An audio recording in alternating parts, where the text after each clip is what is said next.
All right. Shall we begin? Yeah. All right. So hello, everyone, and welcome to today's discussion. I am so thrilled to have you join us for today's webinar called Bodywear Symposium, where we will explore the fascinating evolution of the bodywear industry. So I'm Nadine. I'm the head of business development here at London Contour Experts Group. And I'm really excited to be your host for today's session. It's so great to see so many people as curious and intrigued by this topic as we all are. So we have an amazing lineup for you all. Our first speaker is Nicole de Carl. She is a trailblazer in the British bodywear scene and the founder of London Contour Experts Group.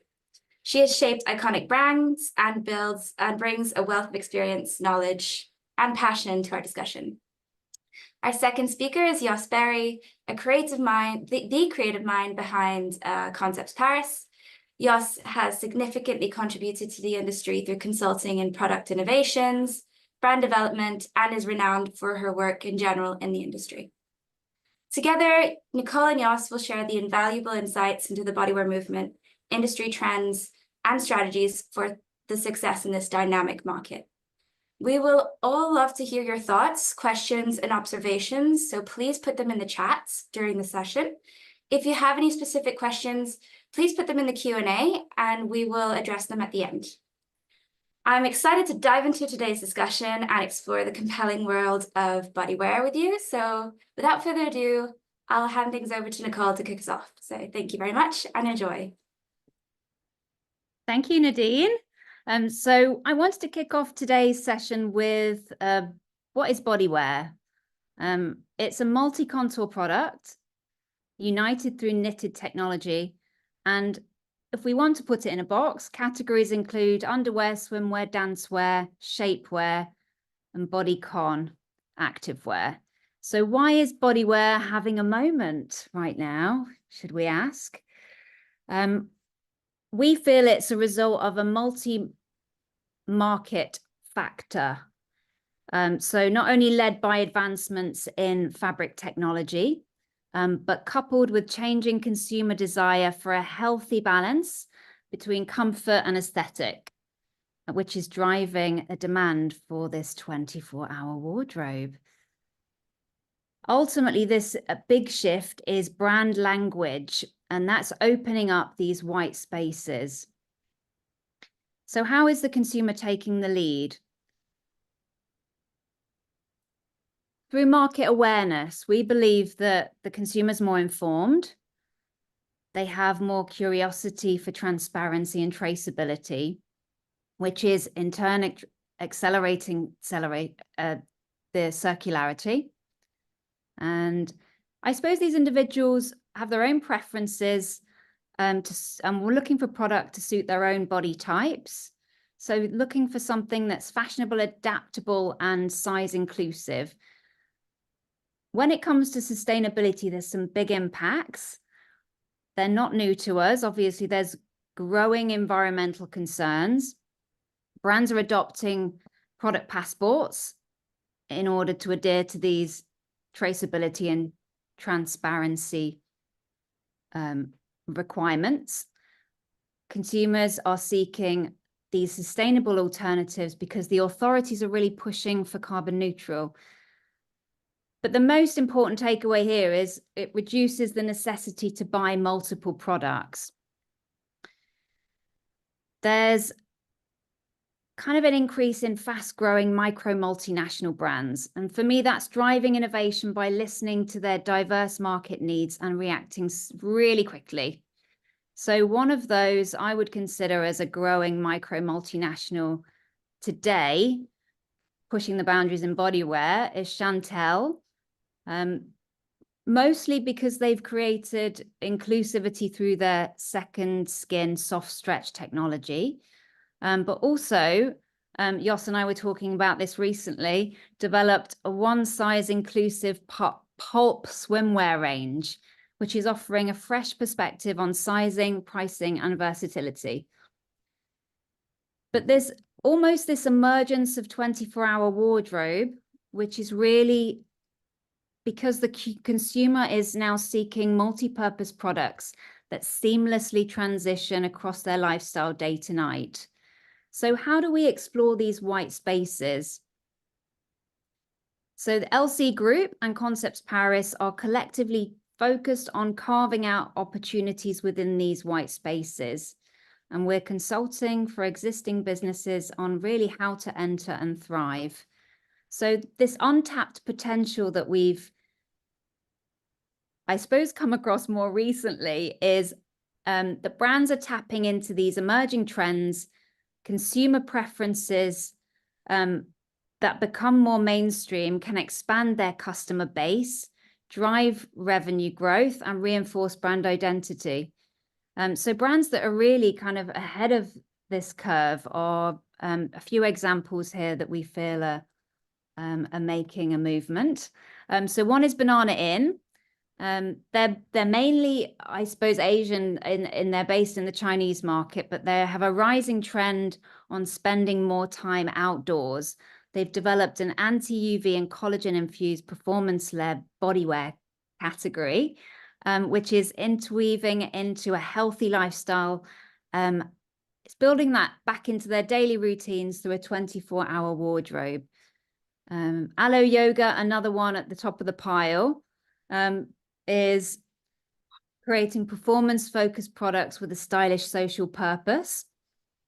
Skims, redefining brand language with essential wording and glossy imagery. They have repositioned shapewear as sexy and desirable. And then DATS, stretch fabrics that embrace the body with a second skin, further leveraging techniques like laser cutting and flocking. So these are kind of some of the brands that we're seeing that are untapping that potential. And then Jos and I came together post-pandemic with an idea to kind of brandscape. So we looked at how to kind of support with consultancy services that I suppose those that are wanting to venture into new white spaces. We felt this was an opportunity for suppliers, manufacturers and brands to unleash their creativity and engage with new audiences. As we know, Concepts Paris have played a pivotal role in revolutionizing decades of lingerie and bodywear in the global market. And I suppose we started off as bra engineers and now design and manufacture products, build powerful brands. So the role of underwear in this bodywear movement. So how underwear staples like the lace industry are adjusting to this new movement as consumers are valuing comfort over aesthetic or wanting the two to work hand in hand. So suppliers are striving to harmonize aesthetics with functionality.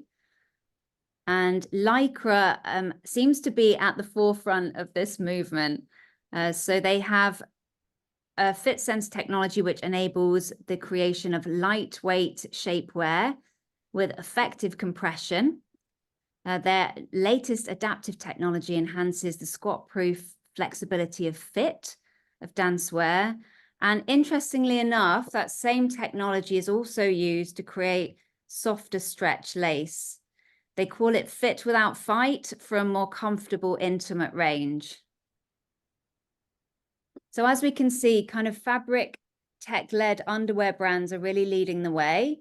And there's a few examples here that you may have come across already, but thought I would share with you. So Modibody, they are no-leak fabric technology advanced leaders.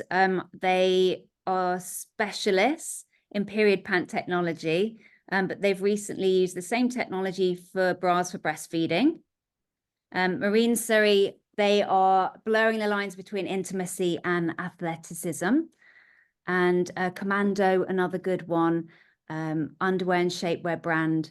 They use the same fabrication for form-fitting garments with high stretch and recovery, and have recently launched that same fabric into multiple lifestyle categories. So some of the brands really paving the way. So how do we make the best of the bodywear movement? So there's, I suppose we've taken a step forward to partner with Performance Days. So for those that don't know, they are a sportswear specialist offering a refreshing alternative to the traditional trade fair experience. A real ideal platform for brands, suppliers, manufacturers, and decision makers to converge and collaborate. So together, we're creating an incredible, new, exciting section to Performance Days called the Bodywear Collective. And this is where we'll have 30 to 50 forward-thinking fabric suppliers and a fabric trend forum to bring this bodywear category together. We feel it's going to be the spotlight for the intersection of technology, innovation, and sustainability. For those suppliers that are tuning in that want to find out a little bit more about it, definitely reach out to us at the end of the webinar, and we'll tell you a little bit more about what we're doing. So we've talked about fabric technology being a driver for bodywear, whether it's activewear designed to withstand rigorous workouts or loungewear engineered for body temperature regulation and ultimate relaxation. One really interesting supplier that I stumbled across recently was Devon Chemicals at Performance Days. They help streamline sampling process, saving time and resources by incorporating their treatments into the fabric. So Move and Cool is technology for moisture management and odor control. So those that haven't heard of the Devon Chemicals, worth checking out what they do. And then also brands can obviously remain relevant by using fabric technology hot topics. So Bemis is created a glue bonding EverFit stretch technology, which is an absolute no-brainer for shapewear. Dampening breast movement, the latest revelation in sports bra technology is Rion Labs. They're one that, again, Performance Days introduced me to. Or even replacing wires with boning with supportive gel-like Senslast technology, like the imagery you can see on screen. So there's lots of incredible things that we can incorporate into product to drive it forward. So apart from the fabric technology piece, obviously brand language has had a big impact in shaping the future of bodywear. And brands like Livy and Calvin Klein both foster that trust between consumer and business with a consistent brand message. So for those that don't know Livy, they have their own factories to show the inner workings of the supply chain, whereas a brand like Calvin Klein has really effective marketing strategies that have positioned them as kind of brand trendsetters in the space. So if you didn't see this already, back in January, Jeremy Allen White, known as the internet's soft boyfriend, has mass appeal across multiple generations with a big following for the Gen Z community. And Calvin Klein, continuing to adapt their brand language, used Jeremy Allen White at the forefront of the campaign. So embracing this new language in the bodywear movement, the next best thing to being naked, Skims continue to tell us. So shapewear was once a stigmatized undergarment, is now a coveted fashion staple. It mirrors a broader cultural shift towards body positivity and empowerment. So Skims have shredded that unsexy embarrassment of shapewear and made a new consumer language for self-expression and confidence. If you didn't see them, the nipple bras, the sculpting bodysuits, or the figure hugging briefs seem to be the new must-haves. But I suppose the big driver there, it's down to the language used. We've given shapewear a whole new appeal. So meeting the needs of the modern customers is also key to kind of thriving in the bodywear space. So understanding that unique preference for younger generations like Gen Z and Gen Alpha is crucial for carrying those new audience forward. So these demographics place high value on privacy and convenience, which influences shopping behaviors and expectations. Gen Z and Gen Alpha are socially aware and very responsible in their choices. They tend to gravitate to brands that align with their values. So prioritizing kind of sustainability or diverse representation in marketing campaigns can effectively appeal by leaning into their customer needs and aligning to their brand language. There's obviously a movement towards the digital natives, and briefly touch on this, but a brand uniform, for those that haven't heard of this brand, they're new to market, but what they're doing incredibly well is they're uniting customer with cutting edge 3D technology through experience, performance, and fit. And they're able to kind of tap into shifting cultural norms. So again, positioning Bodywear differently online and how we integrate and shop with Bodywear. In terms of 3D, we use it as a part of our workflow, and we're finding more customers are intrigued by it. But the reason why we use it is to understand how we can involve the Bodywear technology from design through to production. So we work with a company called Style 3D. We obviously, Concepts Paris, we are very kind of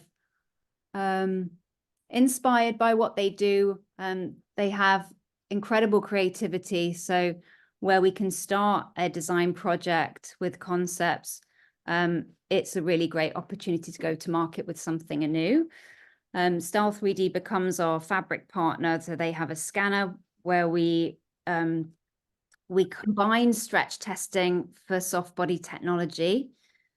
We create a 3D avatar, and that 3D avatar helps us to create a block pattern for a technical product. So we can use that to start the sampling process.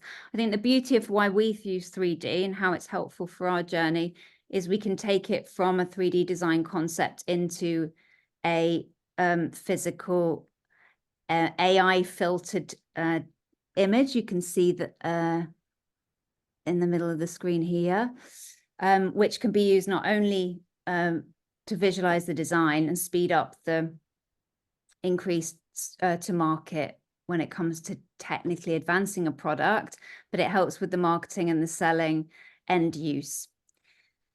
So a couple of case studies just to bring this all together. So the underlying message here is, I suppose, brands that are driving technological advancement, sustainable practice, or kind of groundbreaking brand language means that there's a fulfilling of that white space opportunity in Bodywear.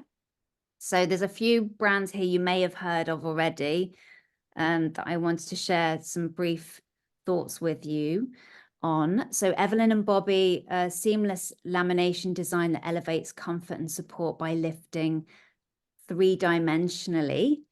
They have their own fabric. It's anti-odor and moisture wicking, but what's really incredible is that it's not only a product for daily use, but they have customizable, modesty removable cups to suit individual preferences for post-surgery recovery.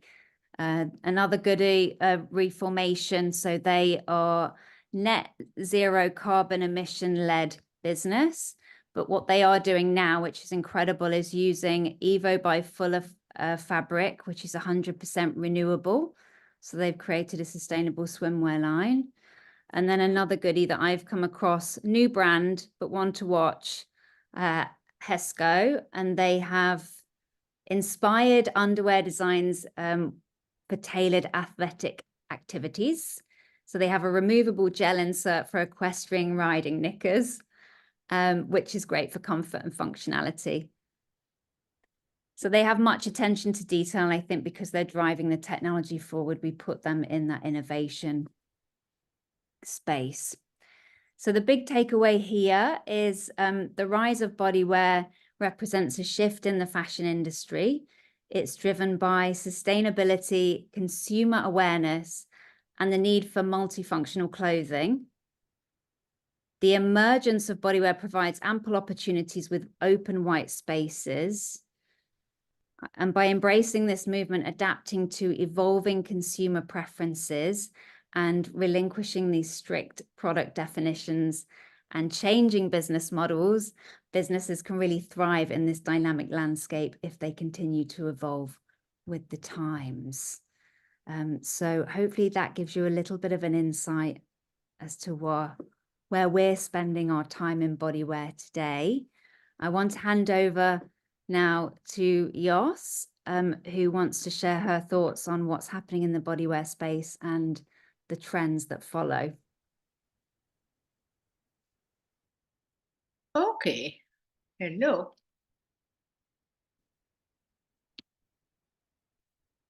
I need to Celia. I need also my Celia. I'm Jos.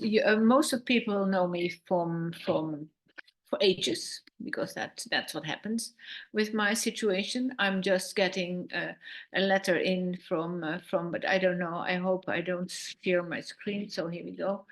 From one of our colleagues who is actually in China and would like to meet. I would like to have this away.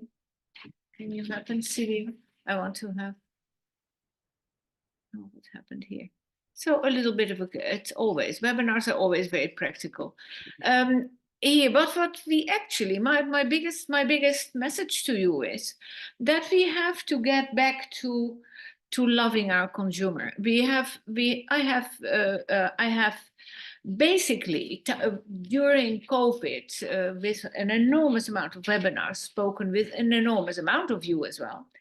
And one of the key subjects which were taken over and which are still going on in lingerie especially. So I went from bodywear into lingerie, but then in a need that we have to see bodywear in a much larger scale, and also as something that in my opinion could bring us back into the energy and the love the consumer situation where we were, because honestly this is a fast changing landscape, and we need strategies to continue to keep lingerie relevant, and bodywear is one of those areas where you can see, and I'm just was absolutely totally amazed.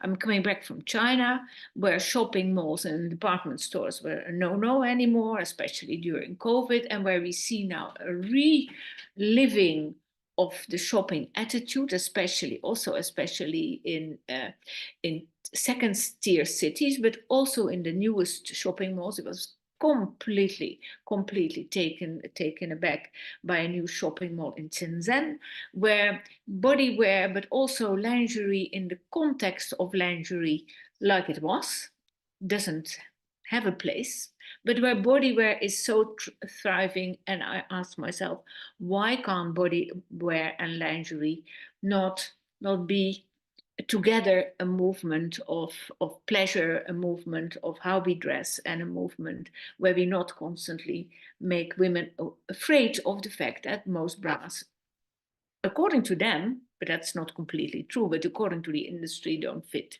So I'm taking you a little bit now to steps to how it looks, who are talking about it, and where I think that bodywear as something on top of lingerie, not on top worn on lingerie, but together with lingerie in the same space, could recreate a shopping adventure, because it is very needed, and we hardly see any shops or department stores that are not actually have developed as completely bra shops. And bras are of course part of our whole language, but are they in a modern context at the moment? So how to stay competitive relevant and loved, because one of the things I discovered, despite all those factors that people said bras are not so comfortable, lingerie is loved to bits, because we know, for instance, that women in general, the only thing they completely own themselves is their body. And I'm following masses of webinars about how that body is deserving at the moment to be taken very, very serious in all kinds of contexts, and also how we suddenly talk not only about what we feel, but also what is happening within that body. Our body is very, very, very important to survive these times, where I also heard that from all kinds of medical areas, that especially the consumer at this moment is afraid and very, very, very, very frustrated. And so lingerie, everything you do for that body, it should be high on the list of being completely crisis-proof. So I developed together, also a little bit based on what they say in that whole industry, where they are busy with that body, perhaps even much more than we are, the 4 C's. And the 4 C's are they are used there to fight that enormous thing that happens in your brain when you feel that you're not connected anymore with reality, that everything is happening beyond you. So you have to connect, and then we have to connect with the consumer. The consumer needs to connect with us. We have to talk the same language, especially. We have to contribute to her feeling of well-being. We have to help her to cope, and we have her to take with us to construct. And there when you take those 4 C's, for instance, and when you apply them to the success of Skims, or at this moment of Chantel as well, you see that role of the consumer, the love for the consumer, the way they take the consumer now in the story, the way they cope with their need to have a wardrobe, or part of that body wardrobe, which is easier, and where she can construct that herself. That is very important. So before I'm going to show you some very nice pictures and sketches, which of course Nicole already has shown in enormous quantity, but it's a holistic wardrobe, because if we talk about that she is not only busy, and her health and wealth is not, and well-being, but also her love for our sector is not only based on how it looks or how it feels. It is holistic. It has to fit with all kinds of things. It has to be part. It has to be part of messages that she can recognize, which are part of her life. So an adaptable wardrobe is especially a wardrobe which adapts to her lifestyle. And her lifestyle is very multifunctional. We have already seen that the link between work and leisure is different than it was before. That wardrobe is performant, but also seductive. And that seduction, there's a new type of seduction from the 90s, which were very cleavage orientated. And I'm not saying that the cleavage bra is out, absolutely not, but it's not a part of our wardrobe. We have developed the last couple of years a completely new need. We want innovative merchandising. I come to that later, and especially already the name of Banana Inn is mentioned by Nicole. Incredible what is happening, especially, I must say, I know for some people that is difficult to believe, but a lot of that innovation is also in merchandising is coming out of China. We have to also talk about a new kind of branding, where, for instance, not the look of the material. We are so used to select the look, how the lace look, how the embroidery look, but now we also talk much more about how that stretch, how that super stretch, how together with very often the special finishes, how that works, what it does for us. And on top of that, it has to be made to last. It is not something that you should throw away easily. So that wardrobe, the consumer, that body is on the move. We are moving to something. We are in the middle of a new era. That new era in bodywear is for a big part already well on its way, because in fabric technology for sure. But I also have put a little photo from something from RS, where we see lace, and a lot of you probably are indeed lace manufacturers who are attending. Don't be afraid, but it needs some work.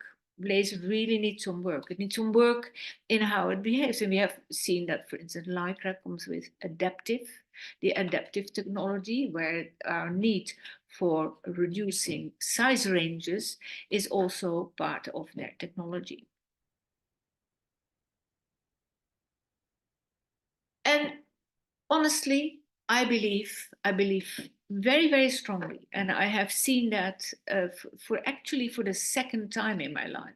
I think we are on the tipping point. I remember very, very well. It was the beginning of my career. It was the end of the 60s, and that's now you know how old I am. Where I, as a journalist, first as a retailer, then as a journalist, discovered that it was not so much that all our garments were changing, but the way they were put together and the way they were hanging together. And that was the beginning of the boutique.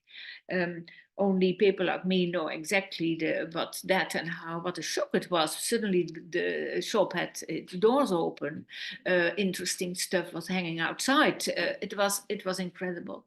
There was a need at that moment in that new generation of women to be free to choose, and already we called it and that's where the term sportswear is started, to put things together in your own way.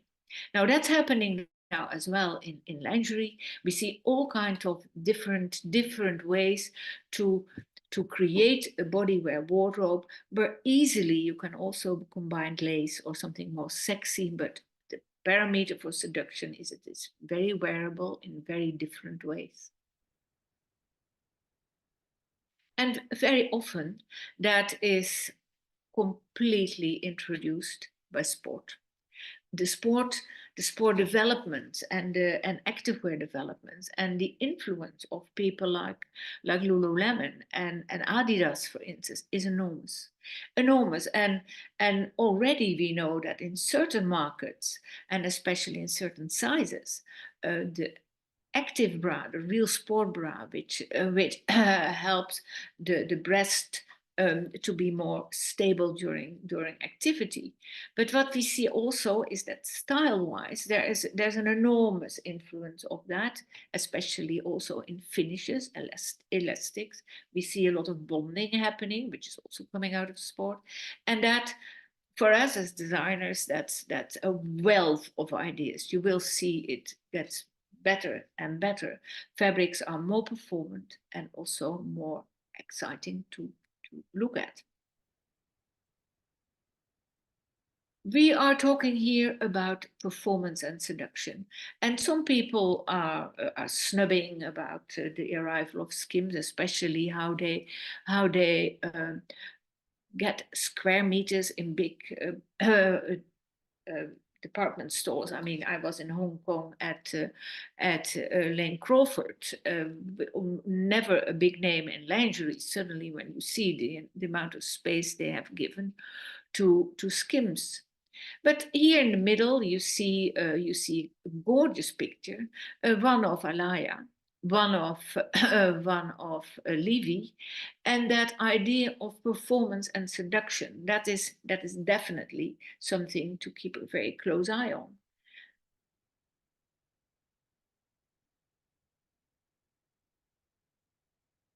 Yes.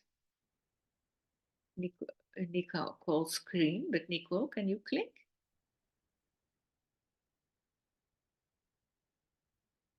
We are. Sorry, bear with me. Okay, bear with you. Okay, but I love this, and but you have to notice here there are all kind of things that are suddenly big bestsellers. Again, you Nicole already mentioned it. Um, Super stretch branding. What I said before, brands are not just about pictures, about how the breast is separated or pushed up, because we are used to that. The whole lingerie industry has become a mono product and industry, which of course is in our times very, very, very limited. You shouldn't do that. The way that that Chantel, for especially for Chantel X, is doing its visualization of their collection is fantastic. That pulp collection, the beachwear on the top right, is already announced as you can wear it as you want it. It's not a question of it is beachwear or it's swimwear and we can go in the water. No, it is an addition to your mix and match wardrobe. That innovation of materials and bonding gives us the most fantastic ideas, especially into design, into cutouts. And we have gone through the motions with bonding. Some people said it doesn't work, it doesn't stretch enough. You wait and see. We especially what is also mentioned on performance days. We heard all kind of fantastic new developments of this gluing technology. Another question then come to mind is it eco enough? And it is. It will be. We are in the middle of developments which are quite fantastic, where seams are more and more a thing of the past, and where we see that whole seamless, not only a knitting technology, but also a gluing technology. And here again, I would like to put everybody who is in design or everybody who is in the strategy of design to admit how exciting these design horizons are, how we had enough of the limitations of lingerie, and how this is the right moment to mix in those different horizons we are seeing now from sport, where we also see that the transparency introduced with a lot of mesh is slowly but surely also going into a further development of lace. The lace body there, one of our favorites in our series we put on, Concepts Paris put on Instagram, which is the lace of the week. And you see that laces, especially B-stretch laces, massively important at the moment for these developments. Here together with that bonding to give it that sporty look, but still lacy and seductive. And then the development of incredibly lightweight materials. Then my favorite go-to address is Gemma knits from Thailand, which are fantastic, successful with a knit which is called jelly knits. You can print them, you can layer them, you can create all kind of very, very exciting new color ways by putting different colors on top of each other. I have seen already a lot of that in the street, because you shouldn't forget that at the moment, some people call it the nude look, but how many people I've seen when the weather is good, and oh my God, it's not at the moment, we are waiting for it. How many young women don't make a difference anymore between their bikini and their bra. It's worn to be seen. So that interplay between what you wear on your skin and ready to wear is also a fantastic new way, a new basis for design. What does that mean, a 24-hour wardrobe? Basically, we all know it. We women, we have gone through that with more than a couple of years. It's called casual wear, where the differentiation between ready to wear, outerwear, masculine and feminine, we see them slipping.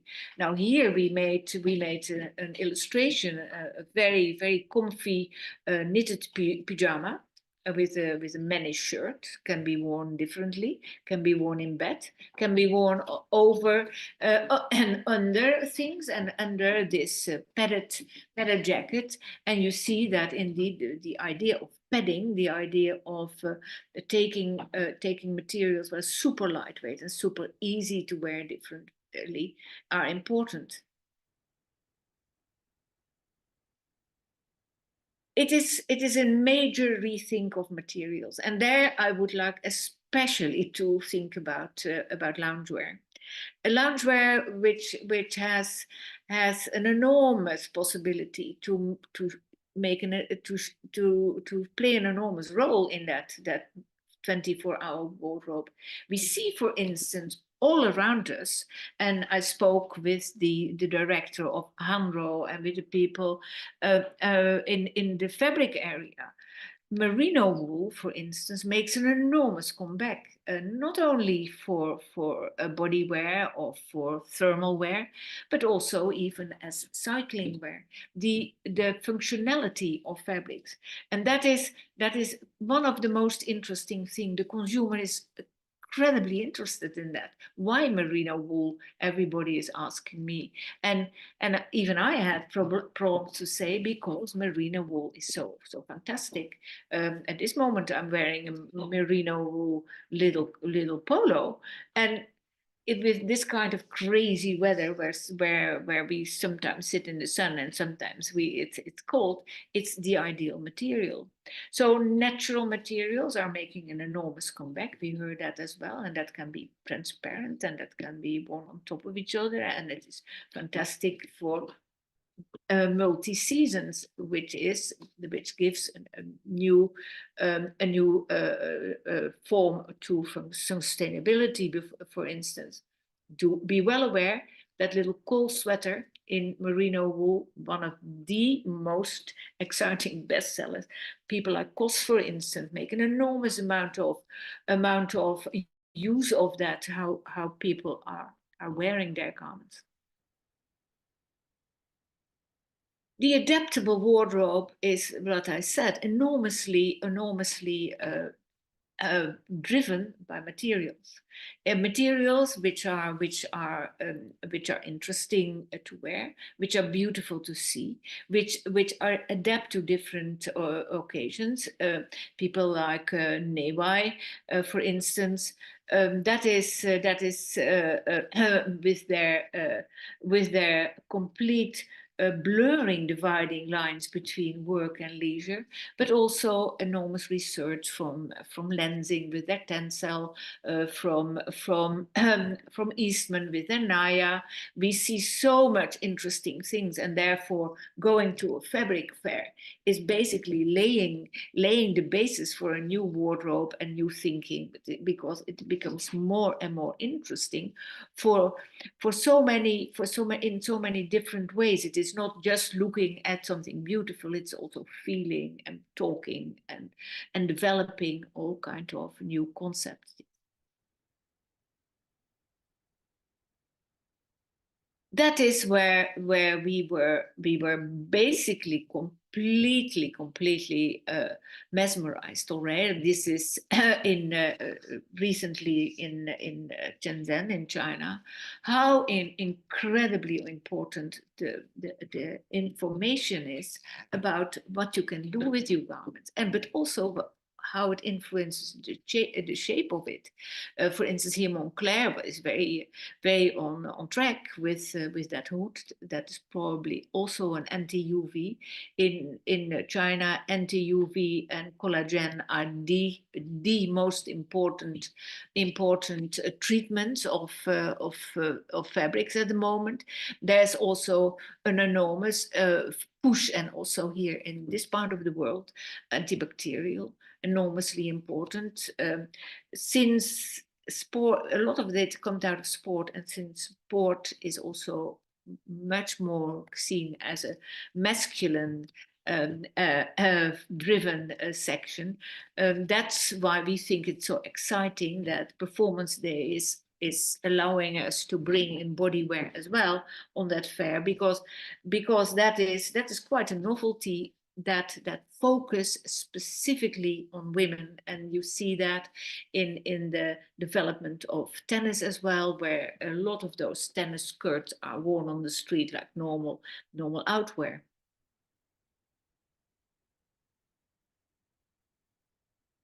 Body positive range building, that is something when I go when I go with my knowledge of modern women and fabrics, and I go to a traditional lingerie shop, it's very mono directed. But if you think about body positive, that woman is incredibly holistic. So here we are in a shop where not only there's a link with every material we are interested in, it is healthy, perhaps even with body cosmetic products, cosmetic treatments, but also when there is something new, like the nipple bra, for instance, why is it so difficult to find? Because that woman is interested both in a traditional way on their body, but also little gadgets and colors. Colors, for instance, colors are very holistic. That warm brown mocha-ish color that doesn't go away for the time being, that because it completely fits in our need for all kind of aspects. It's in a certain way, it's a safe color, and it's not just a skin color that fits all kind of different skins in different shades. It's part, in my opinion, it's part of the body positive range building. And that brings us then, suppose you did that. Suppose you said, okay, now I'm going to make a wardrobe and put it in a shop. Because I believe strongly that despite the fact that the internet is so important in our way of shopping, I believe strongly that real shopping is coming back. But it needs different things. It needs a better connection with what women and men are thinking, what they're interested in. On Saturday, I was amazed. I spent hours in the Adidas shop, and I was amazed to see not so much about the merchandise, you know what you get, but the fantastic way men, women, and younger people were together, interested in what they saw. And then I thought about, why can't we do that now with our bodywear and our lingerie together? Why can't we create environments where the two elements both talk about the same language, about a love for who we are, for your body? So that's a little bit where we are now. Nothing but which is already happening under the surface, which is where you feel something is going on. You never do it alone. You all need each other. I'm absolutely sure it's a massive movement. There are all kinds of elements that reunite. It is definitely in my thinking the best way to make the serotonin level in our brains higher, and that that is the secret to happiness. Thank you. Thank you so much. Thank you so much to both Nicole and Jos for your wonderful insights. And thank you all so much for listening. So we're going to open the floor to your questions. We've got a few coming through. Do not hesitate to keep typing to us if you have any that you think of at the moment. So the first one is, do you think the bodywear movement means separate categories like lingerie, swim, and active will become obsolete in the future? No, they're part of it, but their functionality changes. Perfect. And Another one. Oh, go on. If you have. And when I want something sexy, that remains as well. Mhm. But there will be much more. The bodywear wardrobe in comparison with the traditional lingerie wardrobe will be much more diverse. Do you have anything to add, Nicole? No, agree, completely agree. I think I suppose it's creating more opportunity for crossover bodywear, but the main categories will still maintain growth with time. Fantastic, thank you. Another question was, what advice can you give to traditional lace suppliers wanting to move into this new bodywear market? Oops. Oof, that's a very, very, very hot question. Bravo. Right to the point. And it's working with so many lace manufacturers. It's the question because one of the things that is happening at the moment, and that sounds very not to the point, but it is investment. Everybody has invested the last couple of years in fantastic capacity, especially lace capacity, and amazing machines, completely digital and capable to make the most beautiful patterns in lace as you can have. But for new developments, one needs new yarns and new yarn developments, and that is where. And then there is also a very interesting with that diversification what is happening. The runs, the production runs are much smaller, and there you have a little bit of a clash between the capacity and the speed and the volume a modern lace machine can make, and the market who is constantly moving and wanting new products. So like a lot, I'm agreeing with a lot of people. Lace machines should be half the size, or perhaps a fourth of the size, so that you can make small runs. And that is one of the things. One of the things I'm seeing and I'm hearing from a lot of people in the lace industry. Fantastic. We have another question from Charles Ross. So why has so much attention gone to female underwear, but male stuff has stayed so boring? It still does not have a category name. I think that's a great question. We actually, to add to this, Charles and I had this conversation a few weeks ago in the office about how there's so much opportunity in an untapped market, and that kind of there's quite a wide open space that we've not talked about today. So well done, Charles, about that kind of vanity product for men and that self-care product for men, and that's a whole new area that we'll have to do a separate webinar on, I'm afraid, Charles. Yeah, the question exactly was what I asked a couple of lace manufacturers. Why don't you make a special lace lace for men? And they said calmly, what? And no flowers, I presume. And I said, why not? Because why not? There's a lot of flower prints in beachwear as well for men's underwear. But the biggest answer came from somebody else, and that was the volumes are too small. And the lace, the men's underwear market. So there is that enormous interesting remark from one of the owners of MES in Sri Lanka. He made that remark already at me more than 7 years ago, and there the name micro multinational is coming from. There will be a lot of very small companies with a multinational influence, which are actually quite small. And how does an industry, which is for a big part OEM, is done, the garments are made in big quantities, especially in Asia. And how are you coping with small quantities? That is one of the enigmas of the moment. I agree. Anything to add, Nicole, on that? Not really. I think it's just it's very early for the men's market, but I definitely think it's a ticking time bomb. I think it's just a timing thing. Yeah, and I think there are countries in Europe who are quite equipped to make that happen, especially in Portugal, where there's a fantastic industry for cotton-based products or cotton-blended products, and especially where a lot of the better men's underwear is coming from.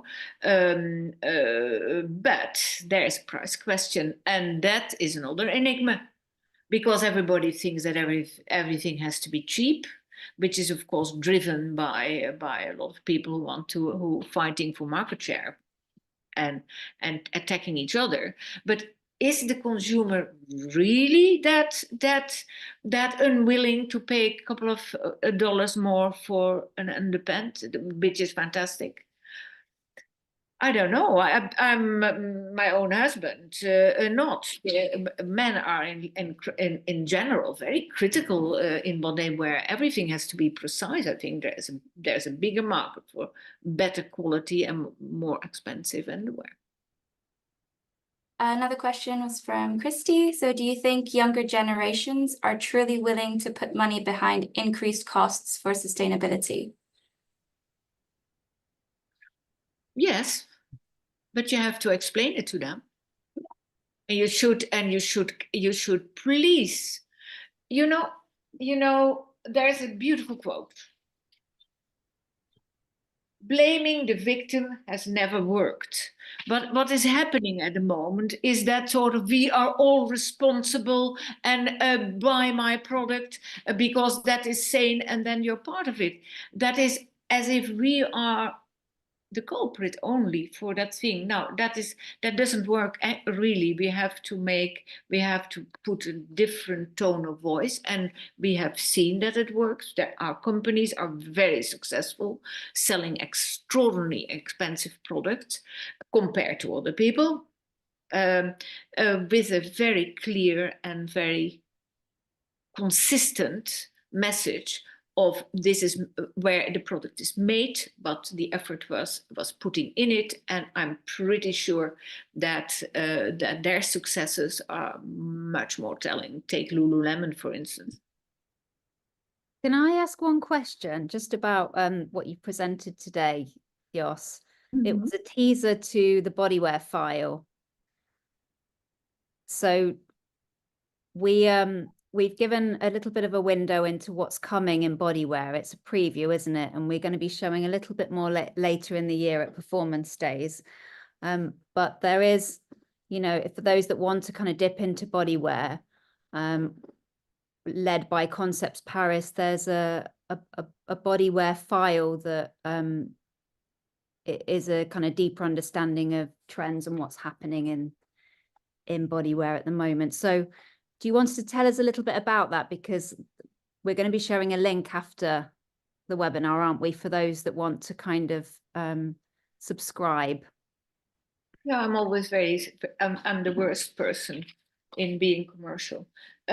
Listen, we live with that idea of Bodywear as a fantastic anti-negative time for the body fashion industry. The body fashion industry had a fantastic time, and I think that fantastic time continues, but needs a little bit of adaptation to what women really want and what women enjoy.